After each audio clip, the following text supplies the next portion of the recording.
Монгол Улсын их сургуулийн захим номын санд хэрхэн хандах вэ? Монгол Улсын их сургуулийн захим номын санд хандахдаа library эцэг ном цэг эдүү цэгийн мэн гэсэн хаягаар орно. Нэвтрэх товч дээр дарж холбогдох талбарт өөрийн CC эрхээр нэвтэрснээр захим материалуудтай танилцах боломжтой. Хэрэв та муйсын номын сангийн уншигч биш бол бүртгүүлэх товч дээр дарж төлбөртэй хэрэглэгчээр бүртгүүлнэ үү. Шинээр бүртгэл үүсгэж байгаа тул холбогдох талбарт мэдээлэл оруулна уу.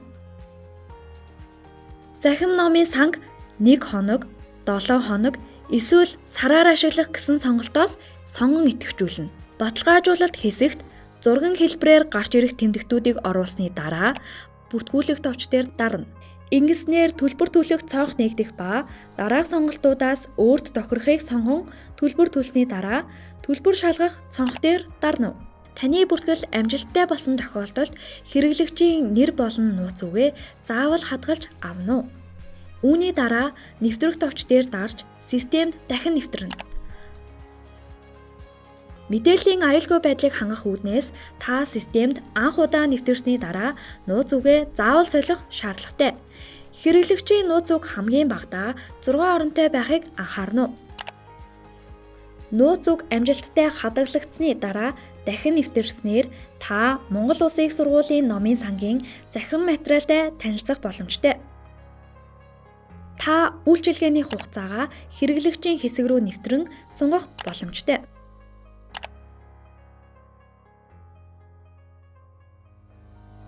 Захим номын сангийн нүүр хэсэг нь дараах үндсэн 7 хэсгээс бүрдэнэ. 1-р хайлт болон нэвтрэх хэсэг. 2-р ерөнхий болон дэлгэрэнгүй хайлтын хэсэг. 3-р нээлттэй эрэхтэй сурах бичиг, гарын авлага үзэх хэсэг. Энэхүү хэсэг нь бүх хүн унших боломжтой ба бүгдийг үзэх гэсэн товч дээр дарснаар нээлттэй эрэхтэй сурах бичиг, гарын авлагыг харах боломжтой. 4-р хамгийн өндөр үнэлгээтэй номын хэсэг. 5-р захим сан хөмрөгт шинээр нэмэгдсэн номын мэдээний хэсэг. 6-р унших номын ерөнхий ангиллыг сонгох хэсэг. 7-р номын сангийн тухай болон холбоо барих гэсэн хэсгээс бүрдэнэ. Захим номын сангийн үндсэн хэсэг болох хайлтын талаар дэлгэрэнгүй танилцуулъя. Монгол Улсын их сургуулийн номын сангийн сан хөмрөгт байгаа захим ном, сэтгүүл, судалгааны бүтээл, тайлан статистик гэсэн төрлүүдээс дэлгэрэнгүй хайлт хийх боломжтой.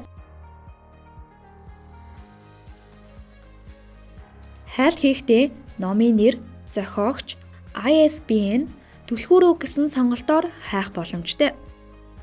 Мөн дэлгэрэнгүй хайлт товч дээр дарж материалын төрөл, англи зэргийг наривчлан сонгоод хайх талбар хэсгээс түлхүүр үг, гарчиг, номын нэр, дансны дугаар, зохиогч, хэвлэлийн газар, ISBN, ISSN, баркод зэргийг сонгон наривчлан хайх боломжтой. Мөн тухайн бүтээлийн хэвлэгдсэн оноор хайж болно. Жишээ болгон хайлтын хэсэгт эрх зүйн онол гэсэн номын нэрийг оруулахад хайлтын үр дүнд дараах бүтээлүүд олдсон байна. Энэхүү хайлтын үр дүн улам наривчлан үзэхийн тулд хайлтын наривчилсан хэсгийг ашиглах боломжтой. Тухайлбал сурах бичиг гэсэн хэсгийг сонгоход дараах байдлаар харагдана. Хайлтын үр дүн 2 янзаар харж болохоос гадна ирэмлэх боломжтой. Дэлгэрэнгүй гэсэн товч дээр дарахад тухайн номын дэлгэрэнгүй мэдээлэл харагдана. Мөн та унсан номынхаа талаар сэтгэгдэл бичих, үнэлгээ өгөх, бусадтай хуваалцах, өөрийн жагсаалтаа хадгалах зэрэг үйлдэлийг хийж болно. Унших гэсэн товч дээр дарснаар захим ном, сурах бичиг ашиглах зөвлөмж гарч ирэх бөгөөд та зөвлөмжтэй сайтар танилцсны дараа захим номоо уншаарай. Дэлгэцийн доор байрлах дөрвөн зүг рүү заасан сум дээр дарснаар дэлгэцийг томруулж үзэх боломжтой. Мөн дэлгэцийн зүүн талд байрлах агуулга хэсэгт тухайн номын гарчиг харагдана. Та гарчигнаас өөрийн судлах хэсэг рүү шууд шилжих боломжтой. Хэрэв танд асууж тодруулах зүйл байвал тусламж болон холбоо барих хэсэгт хандан бидэнтэй холбогдно уу. Танд амжилт хүсье.